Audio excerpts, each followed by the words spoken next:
बिस्मिल्लाहिर्रहमानिर्रहीम। अस्सलाम वालेकुम।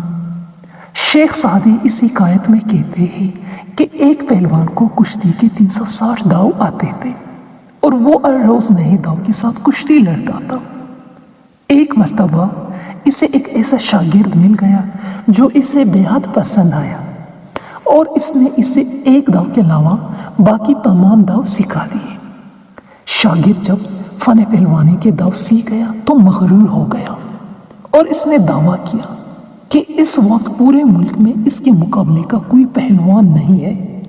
इसका ये दावा इस हद तक बढ़ गया कि कहने लगा कि मेरा उस्ताद सिर्फ मेरे लिए एहतराम के लायक है, वरना इसमें भी इतनी ताकत नहीं कि वो मुझे ज़ेर कर सके। मैं इस वक्त फन पहलवानी में सब पहलवानों से माहिर और ताकतवर हूँ। बादशाह वक्त को जब इसके इस दावे की खबर हुई तो इसने उस्ताद और शागिर्द दोनों की कुश्ती का ऐलान किया। चूँकि हुकूमती सतह पर इस कुश्ती का एहतमाम किया गया था, इसलिए एक वसी मैदान सज गया और मुकर्ररा वक्त पर बादशाह अपने वजीरों और मुशीरों के हमरा इस मैदान में पहुंच गया। अवाम का एक जमे गफीर भी इस मुकाबले को देखने के लिए मौजूद था। जब वो जवान मैदान में उतरा तो बदमस आती की मानिंद था कि अगर इसके सामने कांसी का पहाड़ भी हो तो वो इसे रौंद डाले।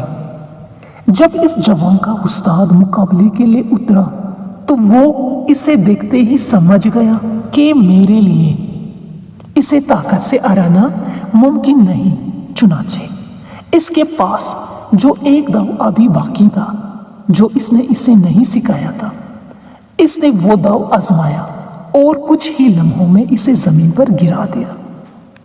इस जवान के पास अपने उस्ताद के इस दाव का कोई तोड़ ना था और इसने कुछ ही लम्हों में अपनी शिकस्त तस्लीम कर ली। बादशाह ने उस्ताद को इनाम से नवाजा और इस शागिर्द को खूब मलामत किया और कहा कि उस्ताद के एहतराम को हर वक्त मलूज़े खातिर रखो। तुम्हें शर्म आनी चाहिए कि तुमने अपने उस्ताद से बराबरी का दावा किया। इस जवान ने बादशाह से कहा कि ए बादशाह, मैं ताकत की बदौलत ज़ेर नहीं हुआ, बल्कि इस एक दाव की वजह से ज़ेर हुआ हूँ जो मेरे उस्ताद ने मुझे नहीं सिखाया। उस्ताद ने जब शागिर्द की बात सुनी तो कहा कि मैंने अपना वो एक दाव आज के दिन के लिए ही संभाल कर रखा था और अक्लमंदों का कौल है कि दोस्त को इतनी ताकत ना दो कि अगर वो तुम्हारा दुश्मन हो जाए तो तुम पर काबू पा ले।